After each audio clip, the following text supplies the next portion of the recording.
Hi, today we are going to talk a little bit about the mana gain of the Astral heroes. There is, of course, an Astral boost going on right now, so maybe you've seen some of the offers in the shop, whether it's for the Astral Scrolls or some of the Astral Tomes. Even if you're not thinking about summoning for a new hero, maybe you're looking at the tomes and wondering whether they're worth it to invest. And what we can normally see in the passive abilities of the Astral heroes is the last passive ability upgrade will have an impact on the text that says decrease by 60% on the mana gain to mana gain only being decreased by 40%. So today's video is all about, is that little upgrade actually worth it? And we're going to start looking at the mana gain of the hero as stated on the card. So the lowest that I've seen is 13 and the highest on the card itself is 19. That's for Celesta. And I've also included 20, 21, and 22 in case someone likes to equip their Celeste with 3 sets of caster set. So that's going to bump up by 1 mana gain per set. And the way that I've set this up is you can see these light gray and dark gray stripes on the screen. This is a bit difficult to say all of these words. Okay, so the light gray represents the situation where it's decreased by 60%, and the dark gray represents the situation where the mana gain is decreased by 40%. And on the lower half of the screen, we are looking at it in terms of the tiles to charge.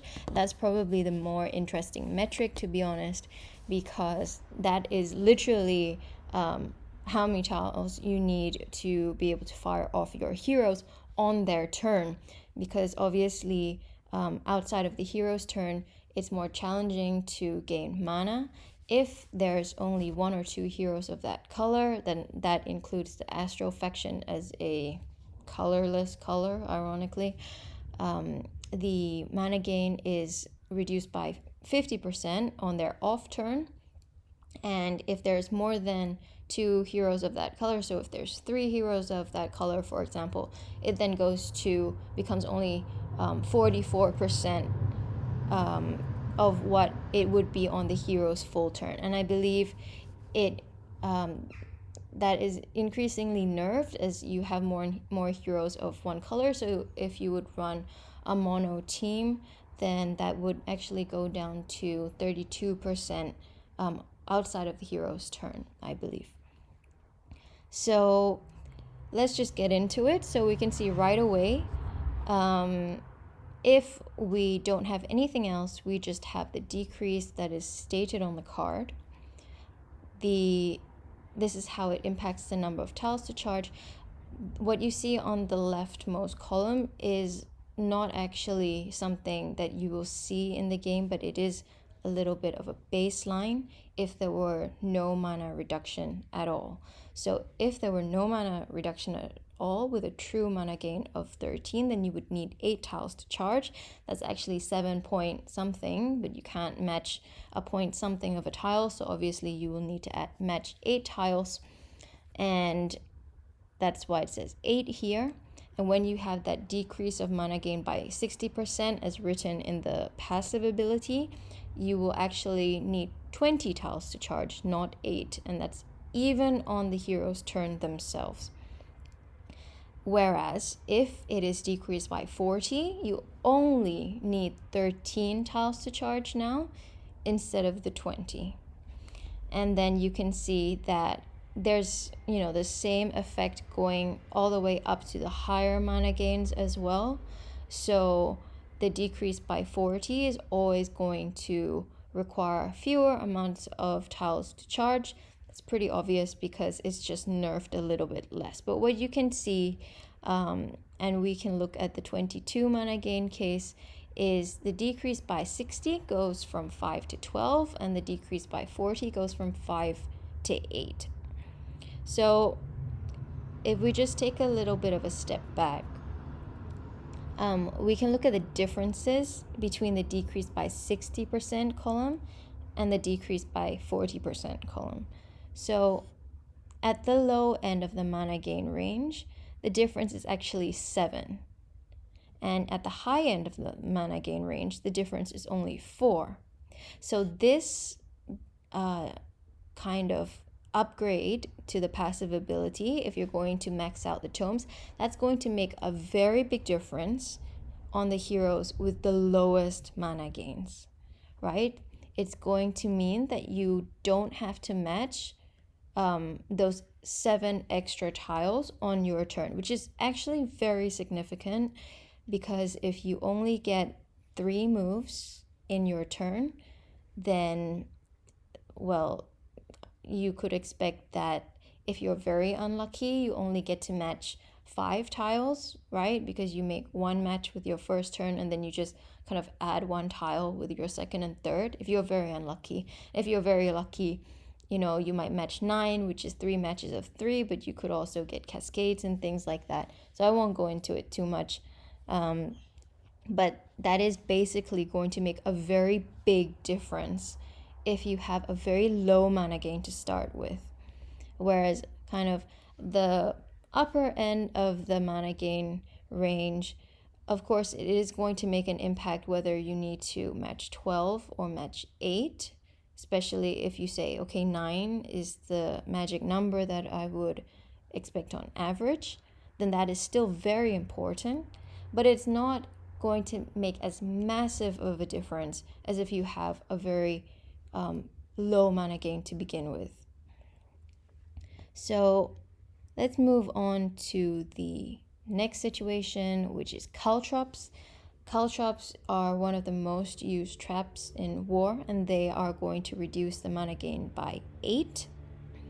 So what I've done is I've done the reduce mana gain by 8 and then also apply the decrease by 60 or decrease by 40 on top of that.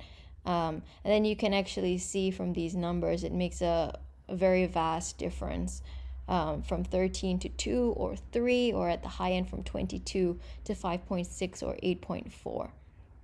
But what we're really interested in is the tiles to charge. You might want to sit down if you haven't looked at this already, because that is going to mean that your mana gain 13 hero with the decreased by 60% needs 50 tiles to charge on their turn. And that is ridiculous. And kind of, the decrease by 40% needs 34, which is also a very ridiculous number. But you can see the difference between them is also massive. So that is a 16 tile difference on their turn. Once again, you're seeing the effect that with the addition of the caltrops, the decrease by 60% and the decrease by 40% has a really massive impact at the low mana gain range. And if you look at the higher mana gain range, it's 18 and 12. So there's only a difference between 6 as compared to a difference of 16. But still, I would say you still need a massive amount of tiles to charge. If you think about 18 tiles on your turn, it's probably going to be out of reach. 12 in itself can be quite challenging as well.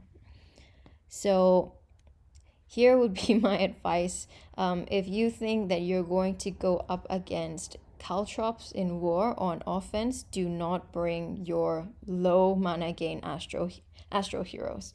That is probably not a very good idea. And the third case we can look at is the Julong as an enemy with a maxed passive ability that is going to reduce the mana gain by 10%.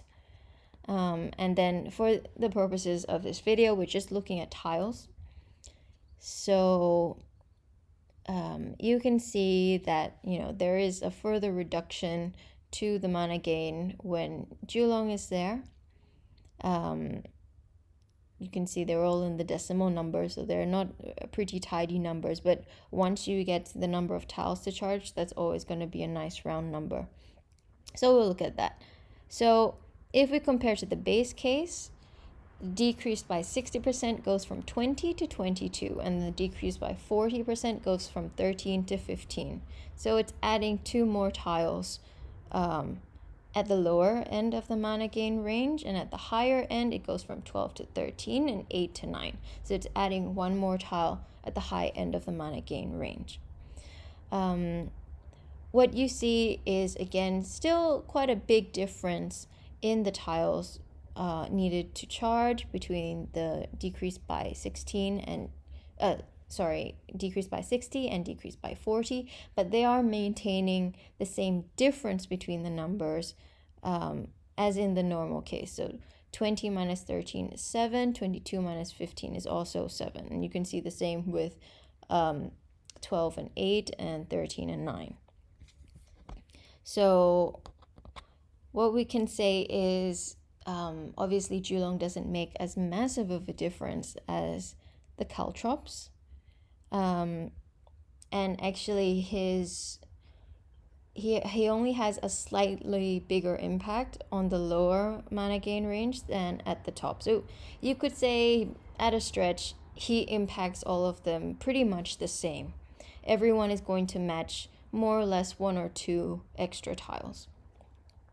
The next case we're going to look at is Omura, who has a special passive ability that only affects Astral faction, and her ability is actually stronger as her defense increases. So I've assumed for here 4,500k defense with a maxed passive ability that is going to give her actually 25% reduction to the mana gained by Astral heroes.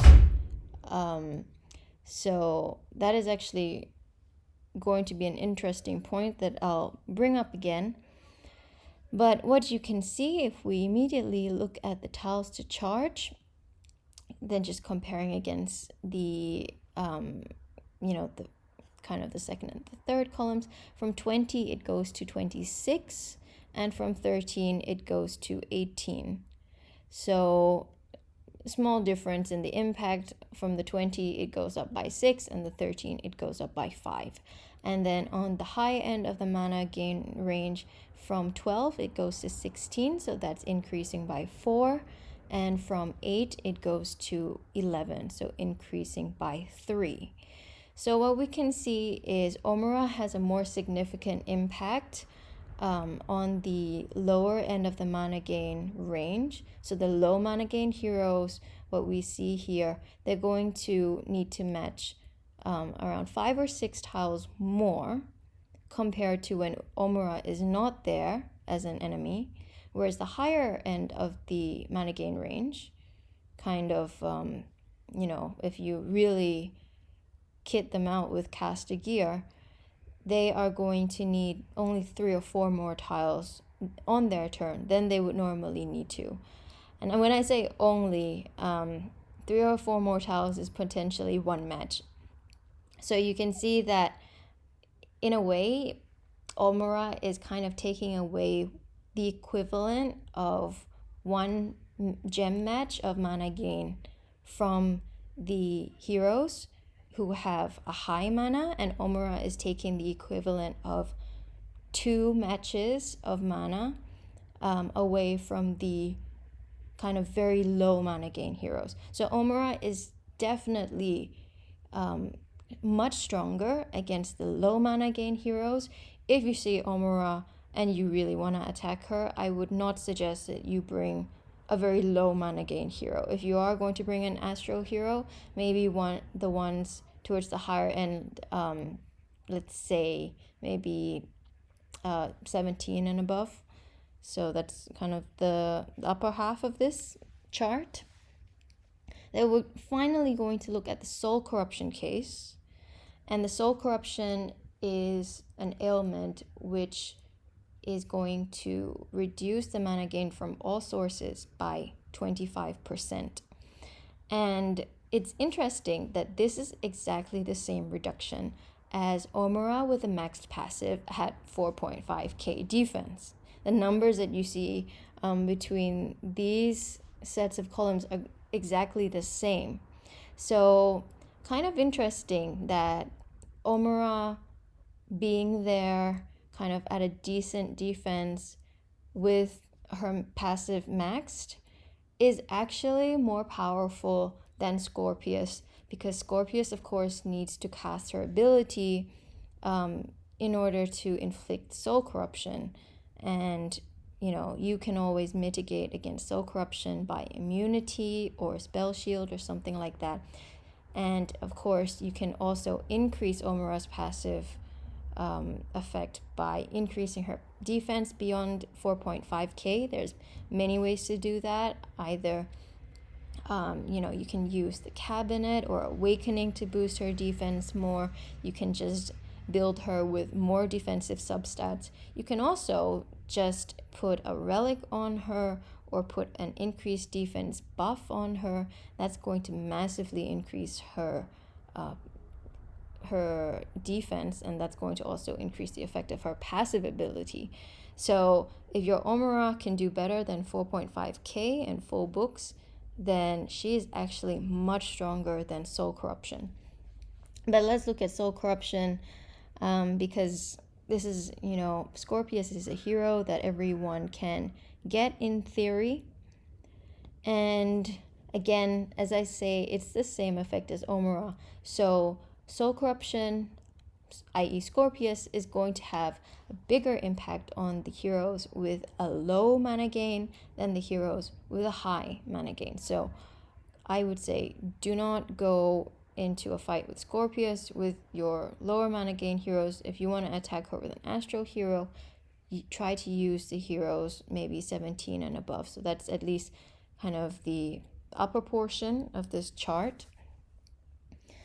And so that's all of the cases one by one. To summarize, would I say, is it worth it to get the Astral Tomes to max the passive ability? In general, I would say yes, if you have the resources for it. Obviously, a lot of us are paying this with real money, so I wouldn't say you have to spend your money. There's probably much better things you can spend your money on. It's summer, there's just loads of things. You can go outside, have a picnic, travel somewhere, loads of things you can do. And even outside summer, also huge amounts of things. If you're happy, you can go shopping or, I don't know, travel, eat nice food and see your friends, go to movies and things. If you're depressed, I don't know, you can always have a drink. That's what I do. Well, but be careful with that. I would know. So again, no pressure to spend your own money. If you're a bit tighter on the budget, then the heroes where they're going to see if the impact the most would be the lower mana gain heroes. But one thing you might want to consider after you've looked at this chart is, do you actually want to build the heroes with a low mana gain? Like, if you know that the ones with like 13 mana gain are going to be so difficult to charge up, maybe a question for you to ask yourself is, what is the minimum mana gain that you want to build, right? Because let's say mana gain of 13, 8 tiles to charge without the reduction, 13 tiles to charge with the passive fully maxed. You probably still can't charge this hero on their turn. So already maybe start thinking, if you haven't fully ascended these heroes, do you actually want to ascend these heroes? Do you want to use caster set for them? That can also frame how you might want to play with these heroes or not.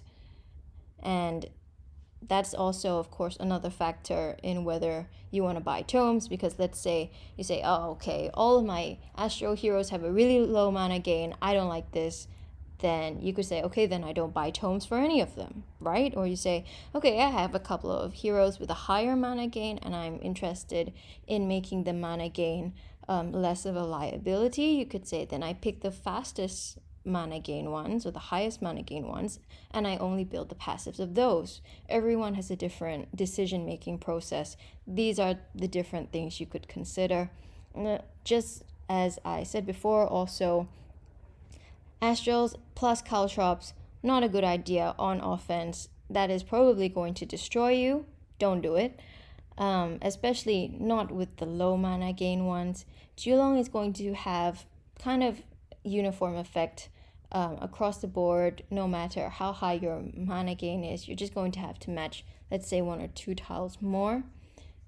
Not really a deal breaker as much as Soul Corruption or Omura, and Omura is really the one to watch out for, especially if you see that there is someone in the team who could give her an increased defense buff that could really wreck your mana gain. So I would say do not attack into Omura with an Astral Hero at all. Soul Corruption, you could make a case that this is then really important for you to bring in Spell Shield or Immunity if you would go in with an Astral Hero against Scorpius.